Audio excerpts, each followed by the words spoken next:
Headlines with columnist John Katsilometes from the Las Vegas Review-Journal.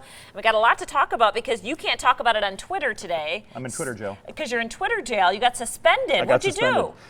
In June of 2018, June 18th, 2018, I was covering the Tony and Tina's wedding show at Buca de Beppo at Bally's. And? In that show, the bridesmaid and the bride perform a dance routine to Bye Bye Bye by NSYNC. Okay. Bye, bye, bye, bye. Don't sing it, you get in trouble. Where else can I get banned now? So I posted a video of them doing this. Yesterday, I was suspended from Twitter for alleged trademark infringement by Sony Music Entertainment. Sony Music Entertainment, which happens to be my own record label. Oh, wow. A kid, of course. Anyway, we're working on it, but okay. I'm not on Twitter right now. I'm in Twitter jail. Of all the things I do, that's the thing that they flag. That's the thing. All the concerts you go to, all the things you tweet. I'm Interesting, perplexed. Interesting. Very interesting. It's perplexing. Yeah. All right, we wanted to explain that, but we got a lot to talk about. And this one, a big deal. This was something that you actually went to Lady Gaga's jazz show at the Park MGM, but then you went after to the Nomad Hotel, and what happened? I went there with my father and a friend of our family and to see Brian Newman, my new best friend, Brian Newman. I see him like every night. And we went in there as planned after the jazz and piano show, and Lady Gaga walked in. And in the second set of that show, she performed for about 30 minutes, and I think there were 5 or 6 numbers that she did. Yeah. And there she is, and it was a Vegas hang, folks. Wow. So a small room for Lady Gaga to be there. Irresponsible, Fly Me to the Moon. It was really something else, and she was in the moment. You know, it was. I got to meet her at the bar.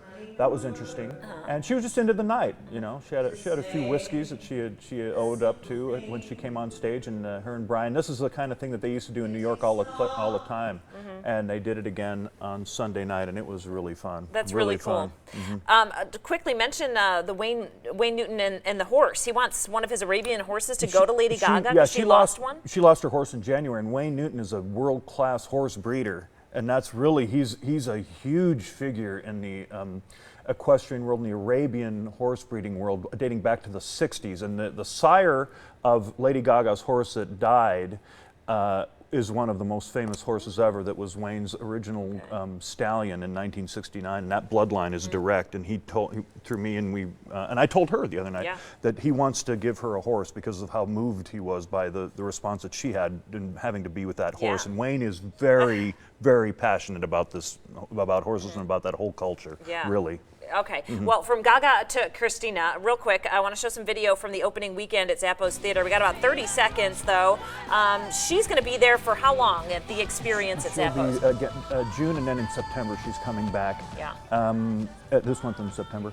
I thought that she had a great voice. I mean, a great voice. Incredible. And a very powerful message. You know, she came out and she's not just singing; she's telling a story of her life story through a segment of musical numbers, and it was fun. It was really fun. Yeah, she's a powerful voice, that's for sure. All right, you can read more about this and much more in Katz's article in the Review-Journal, his column. You won't read it on Twitter until he's back on. At Johnny Katz.